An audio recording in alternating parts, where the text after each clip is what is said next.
हिमालय की ऊंची पहाड़ियों के बीच बसा एक छोटा सा अनजान गांव था, समस्तीपुर।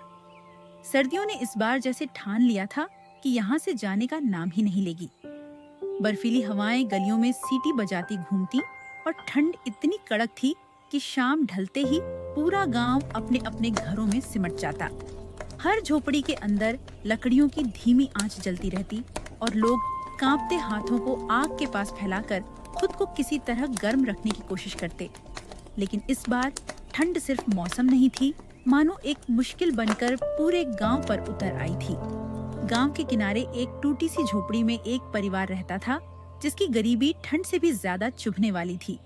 फटे कपड़े, बुझती हुई आग और आंखों में पलते अधूरे सपने, बस यही उनकी जिंदगी की सच्चाई थी। दे रही है, ऊपर से जब भी बारिश होती है छत से पानी टपकने लगता है, पूरा घर भीग जाता है। बस यही सोचकर डर लगता है कि कहीं माँ को ठंड न लग जाए। मुझे सब समझ में आता है। मेरा दिल भी नहीं मानता कि तुम लोग ऐसी तकलीफ में रहो, लेकिन हालात मेरे हाथ में नहीं है। ठंड बढ़ते ही फैक्ट्री बंद हो गई और काम मिलना भी मुश्किल हो गया है। फिर भी तुम हिम्मत मत हारो। जैसे ही कहीं काम मिला, सबसे पहले इस छत को ठीक करवाऊंगा। मैं वादा करता हूँ, अब और देर नहीं होगी। भगवान ने चाहा तो सब धीरे धीरे संभल जाएगा। ठंडी रातें जैसे हर रोज उनकी हिम्मत की परीक्षा ले रही थी। 2 दिन बाद आज उनके घर का चूल्हा जला था। जलती लकड़ियों से उठती हल्की सी आंच भी इस कड़ाके की ठंड के आगे बहुत छोटी लग रही थी। फिर भी वही उनके लिए सुकून का एकमात्र सहारा थी। मोहन एक गरीब मजदूर था। कभी वह पास की एक फैक्ट्री में काम करता था, लेकिन भीषण सर्दी बढ़ते ही फैक्ट्री बंद हो गई और उसके साथ ही उसकी रोजी रोटी भी छिन गई। अब वह बेरोजगार था, मगर हार मानना उसके बस की बात नहीं थी। जमा देने वाली ठंड और बर्फीली हवाओं के बीच भी वह किसी तरह इधर उधर छोटी मोटी मजदूरी ढूंढकर 2 वक्त का खाना जुटाने की कोशिश करता रहता।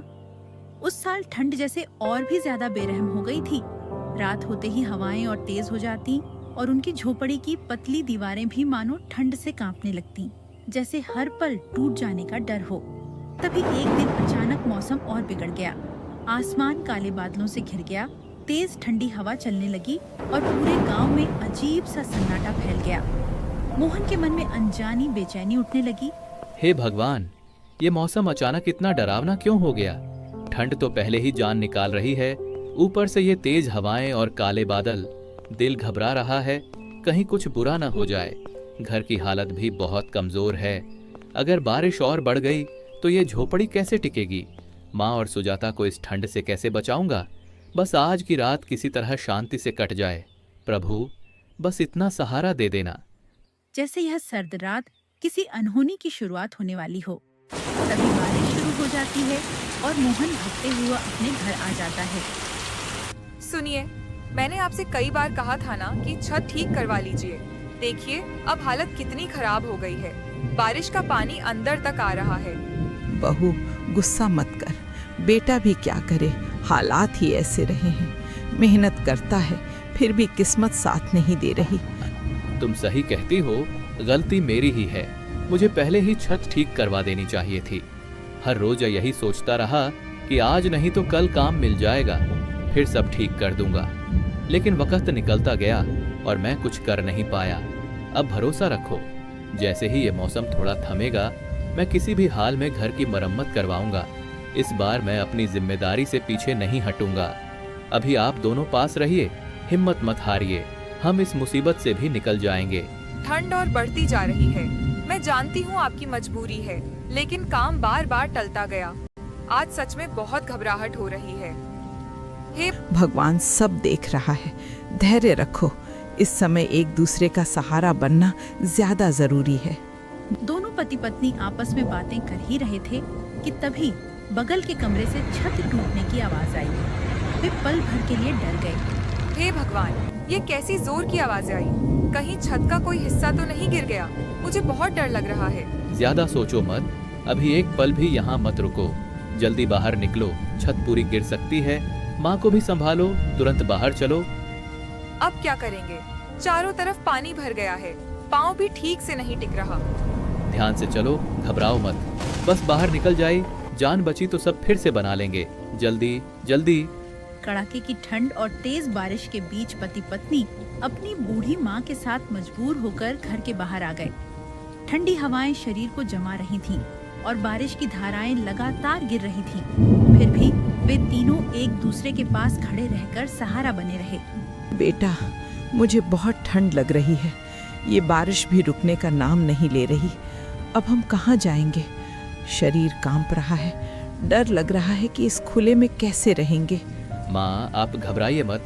देखिए, सामने वह बड़ा सा पेड़ है, पहले उसके नीचे चलते हैं। वहाँ कुछ तो सहारा मिलेगा।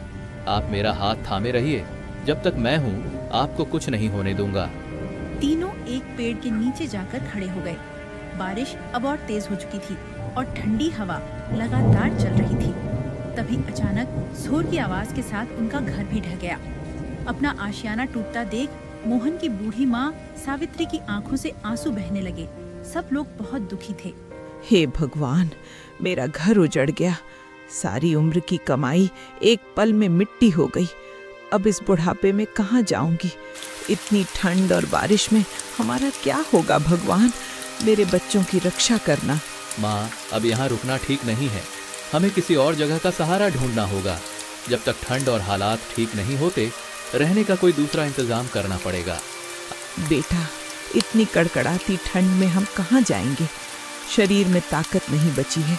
मन भी बहुत डर रहा है।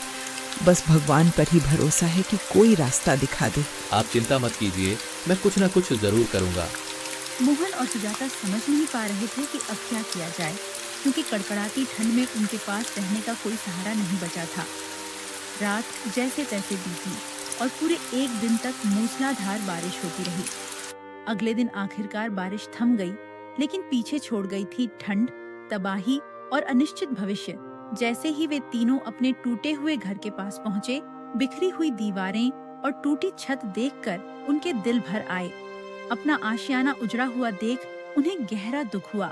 आंखें नम हो गईं और मन में बीते दिनों की यादें उमड़ पड़ीं। सावित्री देवी वहीं फूट फूट कर रोने लगीं। हाय राम, मेरा घर, मेरा सहारा सब उजड़ गया। इसी घर में मैंने अपने बच्चों को पाल पोस कर बड़ा किया। इसी छत के नीचे हंसी खुशी और दुख दोनों देखे। यह देखकर मोहन का दिल भर आया। वह अपनी माँ के पास गया, उन्हें संभालते हुए चुप कराने लगा और हिम्मत भरे स्वर में बोला, माँ, आप ऐसे मत रोइए। मुझे पता है यह घर आपके लिए कितना कीमती था और पिताजी की कितनी यादें इससे जुड़ी हैं। लेकिन विश्वास रखिए, यह घर टूट गया है, हम नहीं। जब तक आप हमारे साथ हैं, तब तक हम फिर से सब बना लेंगे। बेटा, ये घर तुम्हारे पिताजी ने कितनी मेहनत से बनाया था। दिन रात काम करके एक एक ईंट जोड़कर उन्होंने ये आशियाना खड़ा किया था। आज उनकी यादों का ये निशान भी मिट्टी में मिल गया। अब इस बुढ़ापे में मेरे पास बचा ही क्या है? न वो घर रहा, न वही दिन। भगवान, इतनी बड़ी परीक्षा क्यों ली तुमने? बस मेरे बच्चों को सुरक्षित रखना, उन्हें कभी अकेला मत छोड़ना। मैं मेहनत करूंगा, दोबारा एक एक ईंट जोड़ूंगा और आपके लिए इससे भी अच्छा घर बनाऊंगा। बस आप हिम्मत रखिए माँ। मोहन अपनी पत्नी और अपनी बूढ़ी माँ को साथ लेकर वहाँ से आगे बढ़ गया।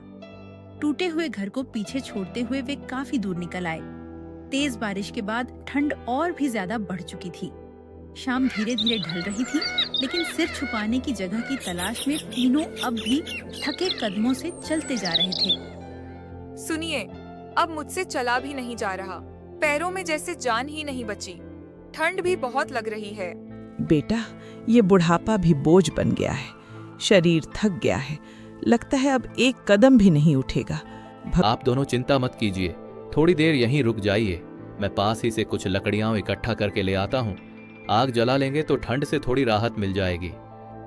आप अकेले मत जाइए, बाहर अंधेरा भी होने लगा है और मौसम भी ठीक नहीं लग रहा। डरो मत, मैं यहीं आसपास रहूंगा। आप माँ के पास बैठिए, मैं जल्दी लौट आऊंगा। भगवान तुम्हें सलामत रखे बेटा, तू ही तो हमारा सहारा है। मोहन ठंड से बचने के लिए आग जलाने के इरादे से सूखी लकड़ियां इकट्ठा करने लगा। तभी उसकी नजर सामने पड़ी एक छोटी सी झोपड़ी पर गई। उम्मीद की एक किरण देखकर वह तुरंत अपनी माँ के पास आया और उत्साहित स्वर में बोला कि माँ, माँ, सामने एक छोटी सी झोपड़ी दिख रही है। लगता है वहां कोई रहता होगा। अगर भगवान ने चाहा तो आज की रात वहीं शरण मिल जाएगी। चलिए पहले वहीं चलते हैं, शायद ठंड और बारिश से कुछ राहत मिल जाए। घर के बाहर पहुंचकर मोहन ने हल्की सी आवाज लगाई। कौन है अंदर? बाबा, अगर कोई है तो दरवाजा खोल दीजिए। बाहर बहुत ठंड और तेज बारिश है। मेरी माँ और पत्नी साथ हैं। आज की रात कहीं ठहरने की जगह नहीं मिल रही। कृपा करके थोड़ा सहारा दे दीजिए। अब कौन है बाहर? इस ठंड और बारिश में कौन आया है इतनी शाम को? झोपड़ी के भीतर से एक बूढ़ी अम्मा धीरे धीरे बाहर निकलकर देखने लगी। सामने खड़े तीनों लोगों को देखकर वे पल भर के लिए ठिठक गईं। उनके सामने एक पति पत्नी और उनके साथ एक बूढ़ी औरत ठंड से कांपते हुए खड़ी थी। तीनों के चेहरों पर थकान, डर और बेबसी साफ झलक रही थी। अरे राम राम, इस कड़ाके की ठंड में तुम लोग बाहर कैसे खड़े हो? जल्दी अंदर आ जाओ बेटा। ऐसे मौसम में बाहर रहना ठीक नहीं होता। पहले आग के पास बैठो, थोड़ा बदन गर्म हो जाएगा, फिर आराम से बात करेंगे। वे तीनों झोपड़ी के भीतर आ गए और जलती आग के पास बैठ गए। आग की हल्की सी गर्माहट से उनके जमे हुए शरीर को थोड़ा सुकून मिला। थोड़ी देर बाद अम्मा ने उन्हें गौर से देखा और धीमी आवाज में पूछा कि वे कौन हैं और इस कड़कड़ाती ठंड में यहाँ तक कैसे पहुँच गए। बेटा, तुम लोग कौन हो? इस ठंड और बारिश में यहाँ तक कैसे पहुँच गए? चेहरे देखकर लगता है बहुत बड़ी परेशानी झेल कर आए हो। माँ, हम इसी पहाड़ी इलाके के रहने वाले हैं। कल रात तेज बारिश और आंधी में हमारा घर ढह गया। माँ बूढ़ी हैं, पत्नी भी बहुत थक गई है। पूरी रात बाहर काटनी पड़ी, इसलिए किसी सहारे की तलाश में यहाँ तक आ गए। हाय राम, इतनी मुसीबत में हो तुम लोग। कहीं और रहने का कोई ठिकाना नहीं मिला क्या? नहीं अम्मा, सब कुछ उजड़ गया, बस जान बची, वही बड़ी बात है। आज की रात किसी तरह कट जाए, यही सोचकर हिम्मत जुटाकर आपके दरवाजे तक आए। घबराओ मत, भगवान पर भरोसा रखो। जब तक सांस चलती है तब तक उम्मीद भी जिंदा रहती है। थोड़ी ही देर में अम्मा ने उनके सामने सादा सा खाना परोस दिया। भूखे पेट में खाना जाते ही जैसे उनके अंदर थोड़ी ताकत लौट आई। खाना खाने के बाद रात और गहरी हो चुकी थी। दिन भर की थकान से तीनों की आंखें बोझिल हो गईं। कड़कड़ाती ठंड के बावजूद उस छोटी सी झोपड़ी में मिली गर्माहट और अपनापन उन्हें सुकून दे गया और वे वहीं सो गए। लेकिन उस रात की ठंड कुछ ज्यादा ही बेरहम थी। बूढ़ी अम्मा उसे सह नहीं पाईं। सुबह जब मोहन की आंख खुली तो उसने देखा कि अम्मा का पूरा शरीर ठंड से अकड़ चुका था, मानो उन पर बर्फ जम गई हो। वे हमेशा के लिए खामोश हो चुकी थीं। ये दर्दनाक दृश्य देखकर सबका दिल दहल गया और झोपड़ी में गहरा सन्नाटा छा गया। सुनिए, अम्मा तो पहले ही हमें छोड़कर चली गईं और अब ये झोपड़ी भी बहुत जर्जर हो चुकी है। अगर मौसम फिर से बिगड़ गया तो शायद ये घर भी टिक ना पाए। फिर हम कहाँ जाएंगे? यह सोचकर ही दिल कांप उठता है। बहू ठीक कह रही है बेटा, ये ठंड और बरसात किसी को नहीं बख्शती। अम्मा ने सहारा दिया, लेकिन अब उनका जाना भी भगवान की मर्जी थी। बस डर यही है कि आगे क्या होगा। तुम दोनों चिंता मत करो, पहले हम अम्मा की अंतिम क्रिया पूरे सम्मान से करेंगे। उसके बाद मैं इस झोपड़ी को ठीक करने में लग जाऊंगा। चाहे कितनी भी मेहनत क्यों ना करनी पड़े, मैं इसे फिर से रहने लायक बना दूंगा। अगर भगवान ने साथ दिया तो अब हमें दोबारा बेघर नहीं होना पड़ेगा। अम्मा का अंतिम संस्कार करने के बाद तीनों कुछ देर तक गहरे दुख में डूबे रहे। फिर हालात से हार न मानते हुए उन्होंने अपनी टूटी फूटी झोपड़ी को दोबारा खड़ा करने का फैसला किया और नई शुरुआत करने में जुट गए।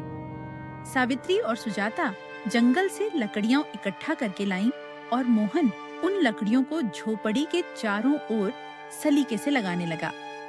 कड़ी मेहनत और आपसी सहयोग से कुछ ही घंटों में उन्होंने उस उजड़ी झोपड़ी को फिर से खड़ा कर दिया, पहले से कहीं ज्यादा मजबूत और उम्मीद से भरी हुई। रहने के लिए छत तो मिल गई है, लेकिन अब सोएंगे कैसे? जमीन इतनी ठंडी है कि सीधे लेटने से ठंड और लग जाएगी। कुछ समझ नहीं आ रहा क्या करें। बहू, तो चिंता मत कर, मैंने झोपड़ी के एक कोने में पुरानी चटाई देखी है, उसी को बिछा लेंगे। कम से कम जमीन की ठंड तो नहीं लगेगी। सावित्री सबके सोने के लिए एक पुरानी चटाई बिछा देती है ताकि थके हुए शरीर को थोड़ा आराम मिल सके। वहीं सुजाता रसोई में जाकर देखती है तो उसे वहाँ थोड़ा सा राशन दिखाई देता है। बिना समय गंवाए वह जल्दी से चूल्हा जलाती है और सबके लिए सादा लेकिन प्यार से भरा खाना बना देती है ताकि आज की रात वे भूखे न रहें। आज के लिए हमें इसी थोड़े से खाने में गुजारा करना होगा, लेकिन तुम फिक्र मत करो, कल सुबह से ही मैं काम की तलाश में निकल जाऊंगा। कैसी भी मेहनत करनी पड़े मैं पीछे नहीं हटूंगा। भगवान ने चाहा तो हमारे हालात भी एक दिन जरूर बदलेंगे। खाना खाकर वे सभी लोग आराम करने के लिए सो जाते हैं। अगली सुबह मोहन काम की तलाश में घर से निकल पड़ता है और किस्मत से उसे एक जगह मजदूरी का काम मिल जाता है। दिन भर मेहनत करने के बाद अपनी पहली कमाई से मोहन थोड़ी सी मिठाई और राशन खरीदता है और मन में नई उम्मीद लेकर घर की ओर लौट आता है। माँ सुजाता, आज सच में भगवान ने हमारी सुन ली। मुझे मजदूरी का काम मिल गया है। कम ही सही पर शुरुआत तो हो गई। अब धीरे धीरे सब संभल जाएगा। देखो, आज की कमाई से थोड़ा राशन और तुम्हारे लिए थोड़ी सी मिठाई भी लाया हूँ। अब आप लोग बिल्कुल चिंता मत करो। समय धीरे धीरे बदलने लगा।